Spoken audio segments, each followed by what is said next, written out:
अब हम बात करते हैं रिगार्डिंग सिंगल साइन ऑन कि सिंगल साइन ऑन होता क्या है। सिंगल साइन ऑन अगर सिंपल लैंग्वेज में बात करें तो इट इज कि एक सिंगल पासवर्ड से मल्टीपल एप्लीकेशंस को एक्सेस किया जाए तो ठीक है। सो जैसे हम इधर देखें तो यू कैन सी इस इमेज में what is happening. This is a person, okay, this is logging in, मतलब एक single password user and password इसने यूज किया और एक्सेस हैज बीन ग्रांटेड। तो एक्सेस ग्रांट हुई not only to a single application but to a multiple application 1 2 3 and 4। तो अगर एक सिंगल यूजर आईडी पासवर्ड से मल्टीपल एप्लीकेशंस में लॉगिन हो जाता है that is known as single sign on. अब काम तो आसान हो गया क्योंकि हमें ज्यादा पासवर्ड याद नहीं रखने पड़े, एक ही से हमने अगर लॉगिन कर लिया तो हमारा टाइम भी काफी सेव हुआ। बट इससे ना एक बहुत बड़ी दिक्कत आती है that is single point of failure. कहने का मतलब अगर किसी कारण से ये पासवर्ड चोरी हो जाता है, ठीक है, या कॉम्प्रोमाइज हो जाता है तो क्या होगा, जो एक्सेस है into all the software सबकी ही एक्सेस कॉम्प्रोमाइज हो जाएगी। Okay, so that is why it is weakness. Single point of failure बहुत बड़ी वीकनेस है सिंगल साइन ऑन की। Then difficult to implement, okay, and tedious and prone to errors. So सबसे बड़ा अगर डिफरेंस की बात करें या वीकनेस की बात करें सो दिस इज वन। बाकी तो चलो इट्स डिफिकल्टी वगैरह वो तो बात की बात है। नाउ एक बहुत बड़ी और इम्पोर्टेंट टर्म आती है कर्बरोस। ओके, अब ये क्या चीज है। कर्बरोस को हम अगर एक तरीके से टिकटिंग सिस्टम को के अकॉर्डिंग क्या करते हैं, जैसे हम अगर मूवी की टिकट बुक करवाते हैं तो हमने टिकट बुक करवा दी तो हमें काउंटर पे जाके, अगर ऑनलाइन बुक करवाई तो काउंटर पे जाके अपना आईडी कार्ड दिखा के we can take the tickets. एक बार टिकट ले ली तो उसके बाद कोई भी हमसे हमारा आईडी कार्ड नहीं पूछता, बार बार वो क्या पूछते हैं, टिकट दिखाइए। So we have to show ticket again and again. Entry के टाइम भी, उसके बाद फर्दर जब सीट्स पे होते हैं इवन तब भी अगर वो दिखाते हैं कि आपको सीट कौन सी अलॉट करनी है, इवन देन टिकट ही दिखाई जाती है, उसके अलावा कुछ भी नहीं।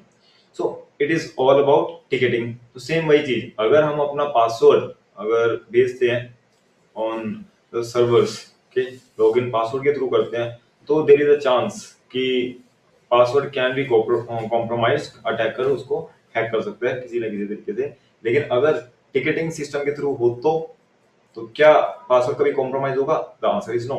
ठीक है, तो वो वाली प्रॉब्लम ये कर्बरोस सॉल्व कर देता है।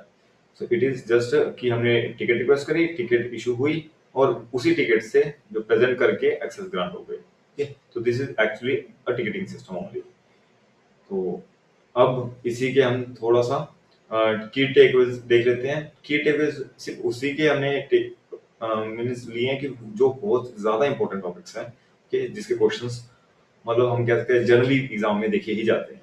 तो signing single sign on is a user authentication service that permits the user to set one single login credential. तो name and password for accessing multiple applications, this is important. Advantages हमने already discuss कर लिए कि multiple password की जरूरत नहीं पड़ती है, तो इसलिए हम एनकरेज कर सकते हैं for stronger password, improves administrator ability in managing the user account, क्योंकि मल्टीपल पासवर्ड नहीं है सिंगल है तो आसान हो जाता है। Reduce administrative overhead cost, reduce time taken. Okay, disadvantage single point of failure, single authentication point of for multiple application, तो सिंगल पॉइंट ऑफ फेलियर का बहुत बड़ा रिस्क है। Then comes single sign on and reduce sign on. इसको reduce sign on भी कह देते हैं। In a single sign-on, user has to log in just once for all the application. In a reduced sign-on, user has to log in individually to each application using the same user ID and password. RSO keeps authentication frequency low. हमने already discuss कर लिया, लो automatically है क्योंकि single time ही करना पड़ता है। कर्बरोस का main चीज क्या है कि टिकटिंग सिस्टम के थ्रू आइडेंटिटी वेरीफाई करना, verifying the identity. So it is an example of single sign on only. Distributed computing environment में, in distributed computing environment DCE, both user and servers authenticate themselves. Okay, so दोनों ही खुद को authenticate करते हैं through ticketing. Okay, then comes access control in operating system. तो इसके हम क्या कहते हैं, 4 तरीके के कंट्रोल सिस्टम्स हैं। Okay, MAC that is mandatory access control, DAC that is discretionary access control, role based access control and rule based access control. तो मैंडेटरी एक्सेस कंट्रोल जो है वो ये कह रहा है कि मैंडेटरी साइन इन, यहाँ पर अगर बात करें, this can not be controlled और मॉडिफाइड बाय नॉर्मल यूजर और डेटा एनालिस्ट, कोई भी इसे मॉडिफाई नहीं कर सकता, जो कंट्रोल लगा दिए हैं वही रहते हैं।